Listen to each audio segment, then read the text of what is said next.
اسلام تو کربلا کے میدان میں بھی لہلہاتا رہا، حسین کٹ گئے، بچے شہید ہو گئے، لیکن کیا اسلام ختم ہوا؟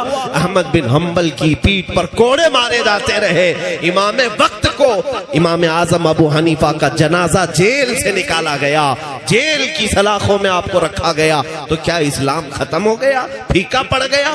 اسلام چنگیز کے زمانے میں بھی لہرا رہا تھا، ہلاکو کے زمانے میں بھی لہرا رہا تھا، ہر ظالم اپنی اپنی طاقت کے مطابق۔ چنگیز اور ہلاکو وہ ہیں جنہوں نے مسلمانوں کی کھوپڑیوں سے مینار تعمیر کر لیے تھے، دریائے دجلہ کو مسلمانوں کے خون سے لال کر دیا تھا، لیکن بغداد میں تب بھی اسلام ختم نہیں ہوا۔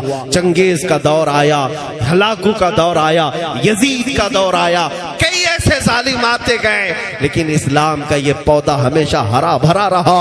آج کے ظالموں، تم کان کھول کر کے سن لو، نہ تم اپنی طاقت میں چنگیز کو پہنچتے ہو، نہ ہلاکو کو پہنچتے ہو، نہ تم اپنے ظلم میں یزید کو پہنچتے ہو، نہ فرعون اور حامان اور شداد کو پہنچتے ہو۔ تمہاری حیثیت تو ان کے کیڑوں کے برابر بھی نہیں ہے۔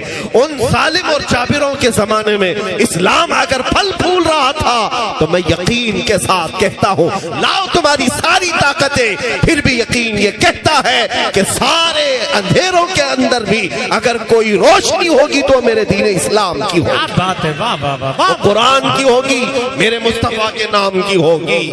عزیزان گرامی، میں اپنے بچوں کو یہی بات کہنا چاہتا ہوں، حضور پاک صلی اللہ تعالیٰ علیہ وسلم کے نام پر اگر ڈرایا جا رہا ہے، ڈرنے کی ضرورت نہیں۔ ہاں، شرم اور خوف اسے ہونا چاہیے جو ریپ کے کیس میں اندر جا رہا ہو، شرم اور آر اسے ہو جو چوری کے کیس میں اندر جا رہا ہو۔ اگر جرائم پیشہ آدمی ہے، اسے جیل جانا پڑ رہا ہے تو سر جھکا کر جائے، لیکن ان ظالموں کے سامنے یہ بات کھل کر کہنا، اگر نام مصطفیٰ کی بات آئے، دونوں ہاتھ بھی حاضر ہے، پیر بھی، اتنا ہی نہیں گردن بھی حاضر ہے میرے نبی کے نام۔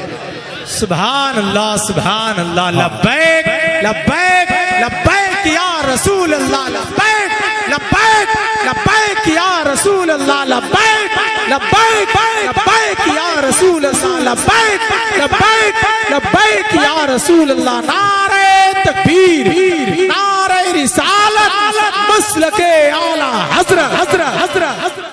اگر تمہارے سینے میں ایمان مضبوطی سے آ گیا تو پھر تمہیں بڑی کچھ طاقتیں حاصل کرنے کی ضرورت بھی نہیں، کچھ تمہیں کرنے کی ضرورت نہیں۔ تمہارا چلنا پھرنا بھی کچھ لوگوں کے لیے عذاب بن جائے۔ ہاں، تم خالی حضور کی سنتوں پر آ کر کے دیکھ لو، ایک بار یہ مجمع طے کر لے کہ جتنے ہیں اب سب داڑھی رکھ کر کے نکلیں گے، جتنے ہیں سب میرے مصطفیٰ کی داڑھی سجا کر کے جائیں گے۔ پھر سنو، میں ہاتھ اٹھانے والا آدمی نہیں ہوں، وہ نعت خان لوگوں سے آپ اٹھوائی، اپنے دل سے اگر تم اٹھ گئے تو بس کافی ہے۔ آج اگر یہ عہد کر لیا کہ میں نبی پاک کی سنت پر عمل پیرا ہو جاتا ہوں، میدان میں اترتا ہوں، پھر تم دیکھ لینا، چلو گے پھرو گے، نہ تمہارے ہاتھ میں کسی ہتھیار کی ضرورت ہے، نہ کسی سامان کی ضرورت ہے۔